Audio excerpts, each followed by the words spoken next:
And I guess with a story like this, we might as well go a little bit back to the beginning. And a lot of Travis's life, and folks that listen to the podcast, you may remember the name Travis Manion, because when Brian Stan was on, he talked quite a bit about Travis and how much Travis helped Brian try to learn how to wrestle. Right. Try. No offense, Brian. He did his best to teach you, but it was never your best skill set. But obviously wrestling was a big part of his life, and I'm going to go to the book now, and here we go. He attended classes, studied, and wrote his papers, but always thought wrestling would best prepare him for being a warrior and leader on the battlefield. This belief was reinforced by the qualities he saw in Captain Doug Zembeck, a two-time All-American wrestler at Navy who attended as many practices and meets as he could and frequently sparred with Travis. Be a battle axe, Zembeck told him. Hurl yourself into your opponent. I think that's good advice just generally in life. That's Doug. Sure. Be a battle axe. Zembeck, a 1995 Naval Academy graduate, had a big impact on Travis. In the young wrestler's eyes, the gritty, tough, seemingly invincible warrior embodied everything he wanted to become. A skilled Marine officer who used the wrestling mat to develop himself into a leader who commanded respect.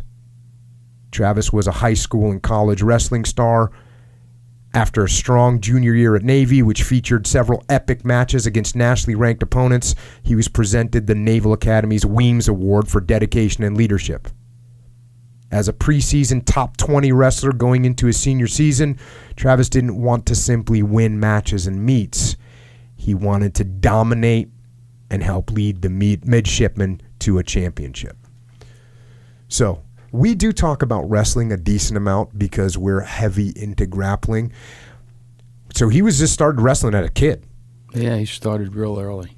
He youth wrestling up through high school, but like a lot of these guys at Navy, he did a lot of different things. He did football and lacrosse as well, but wrestling was the sport that he really gravitated towards. Yeah, well, there's something that makes people gravitate towards wrestling and combat sports in general, especially if you're a guy that's into combat.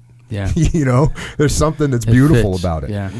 And so he's going now, the Penn State Open. It's like the 2004 tournament, his senior year. He's got a hurt shoulder that he hurt his junior year. I'm going back to the book here. The Purdue wrestler slammed his struggling opponent to the ground for a takedown with Travis's injured shoulder thumping squarely onto the red and yellow mat. His right arm was already numb, and this first blow left Travis with almost no strength to attempt escape. In a sport built on hand-to-hand combat, one hand is almost always no match for two. The match ended in an 11-0 shutout. And so that's his senior year. Tough day, tough year. You know, he had a great junior year and had a shoulder that was giving him problems. And instead of getting a second opinion, he went under the knife, and it was a disaster. Yeah. So start out a senior year looking forward to a big year and could never get the shoulder going again. And actually won the Penn State Open with that bad shoulder. I don't know how he did it. And the rest of the year... Force of will. Yes. But, the year just didn't turn out well for him. It's very, very disappointing for him because he had worked so hard towards getting to the Nationals and being an All-American. And he had everything going his way, but, you know, the injury just zapped him. Yeah. And obviously zapped him. And I never put that much effort into a sport when I was in high school. I didn't do it. Am I kind of a loser because of that? A little bit. A little bit. But I never was that, into a sport. Mm-hmm. And so but I saw people that I knew, and you definitely see it once you get in the teams and you meet guys and they put so much into that sport, then something like that happens. It's crushing. And I think this was a good little pickup that he got. After a brief moment of silence, the assistant coach gave Travis a reason to perk up, telling the future military officer that though his senior wrestling season was over, it was now time for him to devote all his energy to becoming a Marine. Yeah, it's Coach Joel Charity's now back at Navy. Went to Air Force for a couple of years and came back. He's now the head coach down there. But a great coach, great mentor, and by the way, he was a good friend of Doug Zimbeck's too. So it's like comes full circle. And I want to say that Joel would have been a warrior and a Marine too. He was a national champ at Iowa, 3-time finalist for Dan Gable. If you know anything about wrestling, we do. Yeah, he's the real deal. That's awesome. And it's interesting because in the book here, you kind of start off with that story, and you can see some definite strength of character from Travis, and then you take a little back step, and you talk about early in his academy career, he doesn't want to do it, and he decides, I don't want to stay at the academy. I want to go to a regular college. I'm out, right? And he leaves.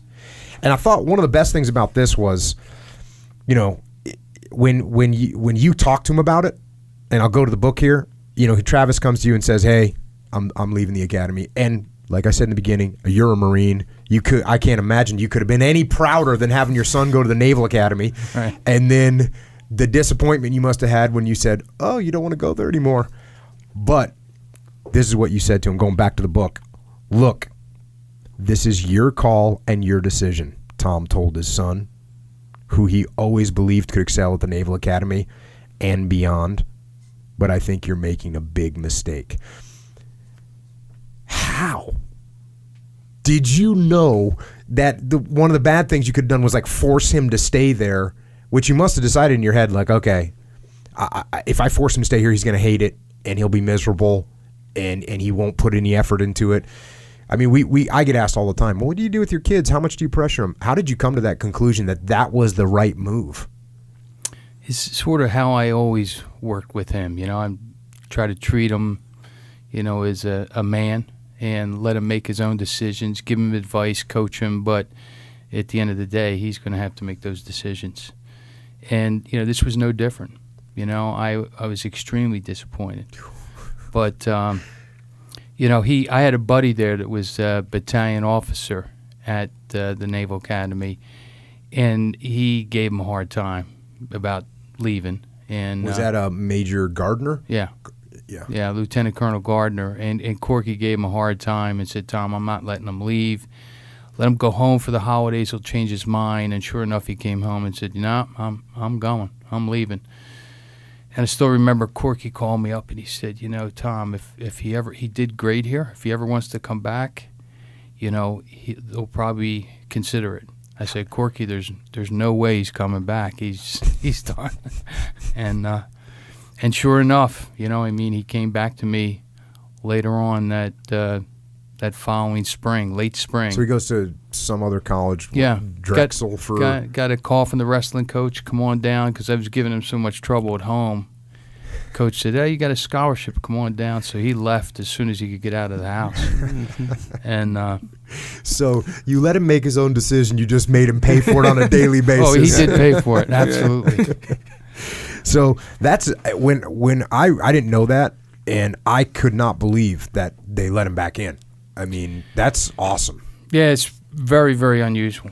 And if you're out there and you're at the Naval Academy right now, and I know we got quite a few listeners at the Naval Academy and at West Point as well, don't think you're going to get that kind of treatment. You need to just stay there. Trust me, it's going to be worth it. You ain't going to be following Travis Manion on this one. No, he pulled off a miracle on that one. It really was. That's unbelievable. And he gets back in, I guess, with his wrestling skills, because he did well. Did well academically, did well on the wrestling team as a freshman. But, beyond anything else, when he quit, it's interesting because, he quit and he left, and it made him really realize what he was missing. Yeah. And when he went back in to talk to people about going back, he had the passion. He knew exactly what he wanted to do, and they could see it in him. I would have conversations with guys that were kind of thinking about their Navy career, and there's a transition that happens mentally with people, and that is if they feel trapped, they want to escape. The minute that they don't feel trapped anymore, then they're like, oh, I want to go back in that cage. Yeah. So you got to, if you can get them mentally out of the cage, which is probably what Lieutenant Colonel Gardner was trying to do. Go home for the weekend, see what it's like outside the cage. Then you're going to want to come back into the cage. It didn't work that time. No. But I was a longer time outside the cage. Yeah. So when guys would come to me and they'd say, I'm thinking about getting out, I'd say I wouldn't go, no, don't get out, because then that's tightening the cage on them. I'd say, yeah, man, start looking at what you can do on the outside. Why don't you go get a job? There's some good jobs. They got some good jobs you can get. You can be an executive. There's there's probably a good cubicle that would have a nice computer at it for you and everything. But I would not even be sarcastic about it. Right. I just try and make them start thinking about what regular. I mean, when you're in the SEAL teams, it's a ridiculously good life. I mean, it's a ridiculously good life. So the minute you start looking at normal jobs in the world, you want to get back in the cage. So now he comes back and he ends up with a new roommate at the Naval Academy named Brendan Looney. And I'm going to the book here. Brendan and Travis, who carried the burden of being Division I athletes, along with their academic and drilling responsibility, rarely, if ever, complained. Just after the start of the 2001 fall semester, Travis and Brendan met up for an early morning run.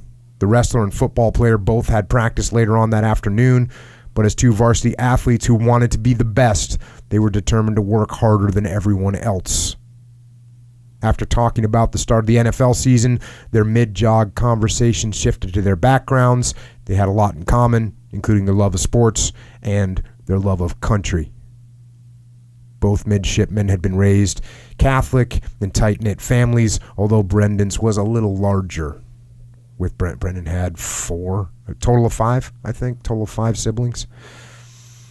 And so now we're introducing, Brendan Ludy into the story here. And I actually knew Brendan slightly because when he was a SEAL, he went through the training that I ran out here on the West Coast for the West Coast SEAL teams. And just a stud. Yep. That's you Absolutely. Just stud. And the one thing one of the things I remember about him was I was not, the most caring and affectionate instructor as a when I was running that training.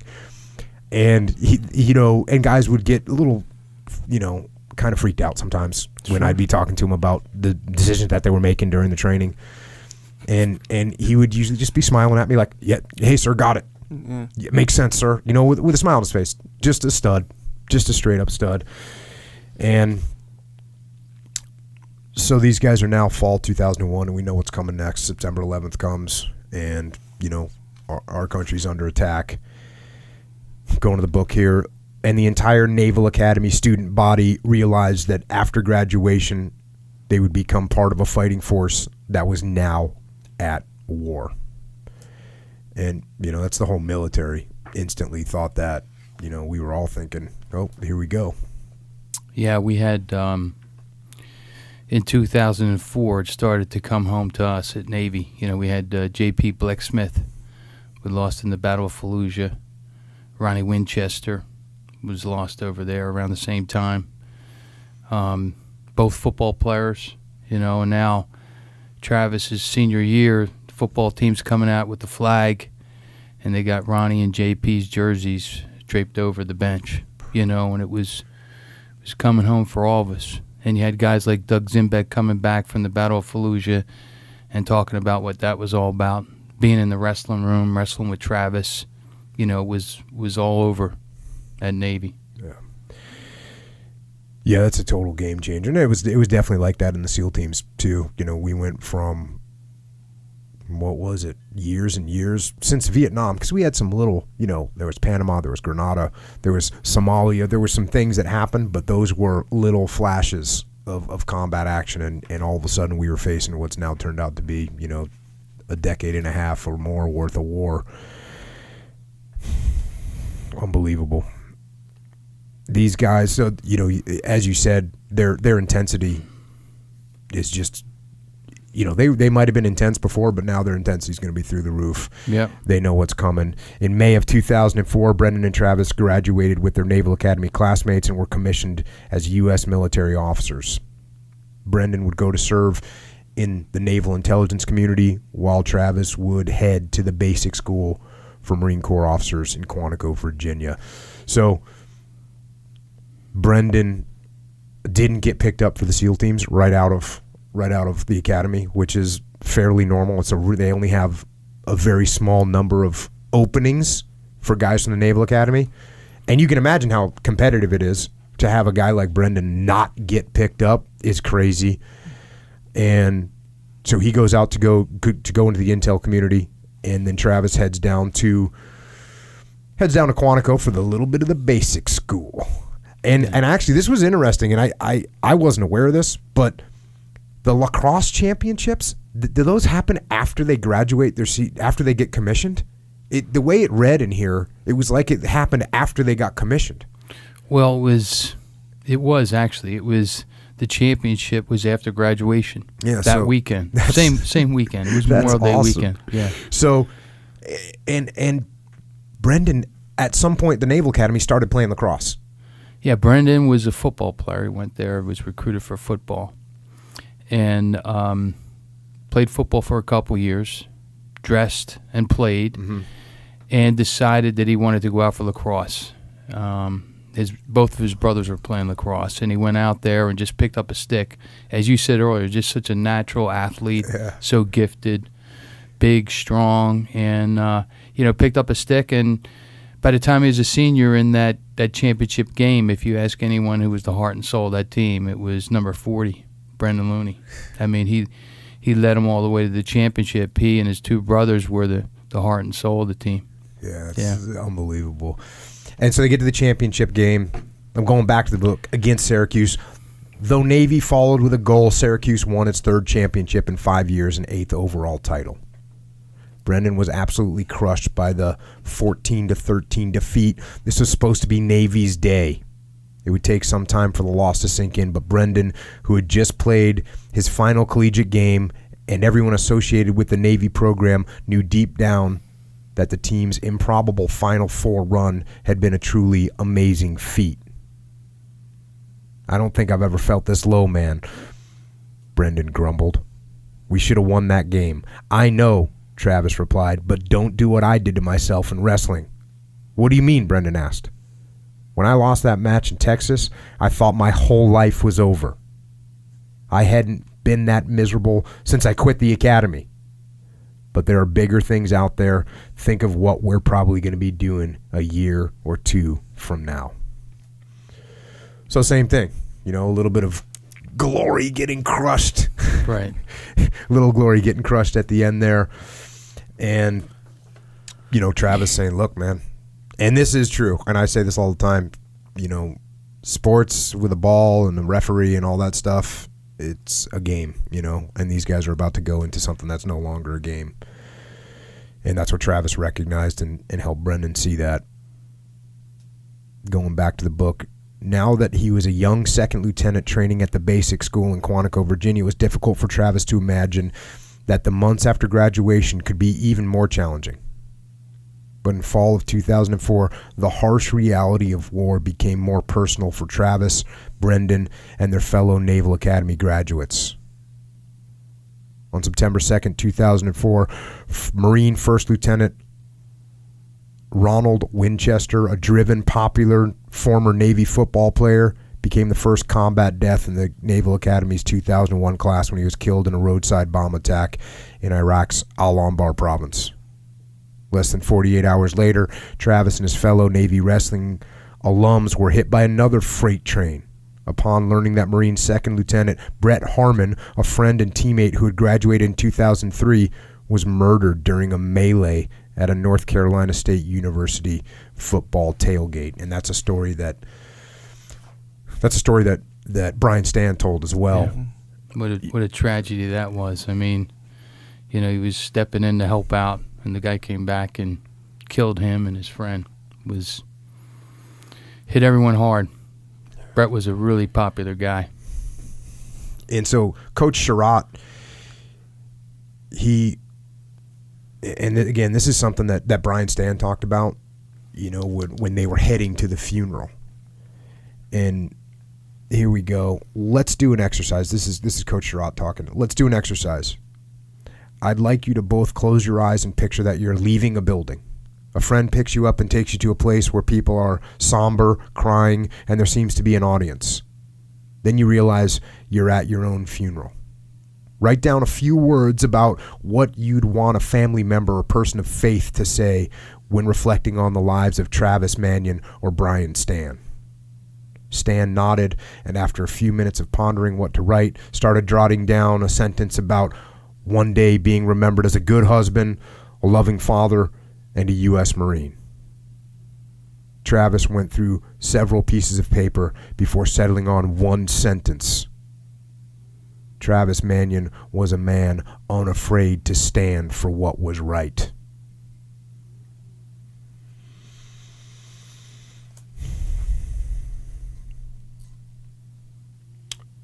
And as I mentioned earlier, Travis started helping out Brian with his wrestling. And eventually, as Brian started fighting, because Brian's a maniac, started doing MMA matches, and he needed a corner man, so he needed to have the wrestling corner man. And so, again, this is something that we covered with Brian Stan, but for if you didn't hear it that first time, you got Brian's about to fight. He's literally, 20 minutes, half an hour from getting in the cage and fighting somebody. And Travis gets a phone call, and Brian can tell something's going on. And Brian's saying, hey, tell me what's going on. Travis says, I'll tell you later. Brian Stan says, you tell me now. Travis looks away after the fight. No, give it to me straight, Brian demanded. What's going on? And then Travis tells him, J.P. Blecksmith was killed in Fallujah last night. So again, your point is that these are people you know. Real close to home. And it was tough for Brian. It's tough for anyone that's sitting on the sidelines, which is what you feel like. You feel like you can't. You want to help and you can't do anything. You're literally thousands of miles away, and that's what these guys are feeling.